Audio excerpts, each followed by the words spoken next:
ما قبل العودة لأرض الوطن، منتخبنا الشبابي تعادل سلبا مع المنتخب الإنجليزي بأداء مقبول نوعا ما، خاصة أننا لم نرى كثير من الهجمات ومن كلا الفريقين، وبسبب استحواذ الإنجليز الغير مجدي.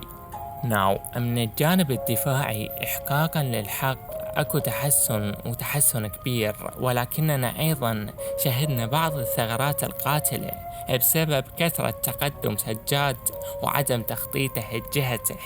ومن الناحية الهجومية ما بادرنا وايد، ولكن أخطرناهم وبهجمتين، واثنين من الرائع يوسف أمين، وكنا قريبين من التسجيل.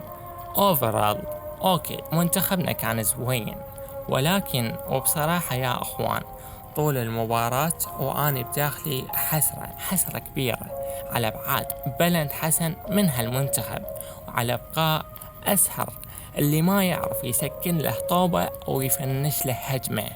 مو طبيعي شقد سيء هالولد، وضعنا كان أكثر من مزري بوجوده، وما كان إضافة أبدا بقد ما كان نكمة وعلة على قلوبنا. تخيلوا، هذا يمثل المنتخب وبكأس العالم، وعلي حيدر نجم رديف نادي ستوك سيتي قاعد يتابع المباراة ومن خلف الشاشات. أوف، عظيمة والله العظيم. على العموم هالحكي بعد ما يفيد، فالبطولة خلصت وبعد صار اللي صار، فأحسن إنه نرجع الصلب الموضوع الأساسي الفيديو اليوم.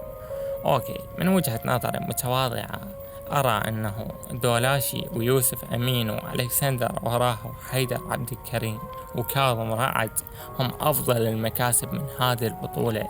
أما بالنسبة للباقي فعليهم بمراجعة أنفسهم، لأنهم لم يضفوا أي شيء للفريق. And yeah, I think that's it. So peace out.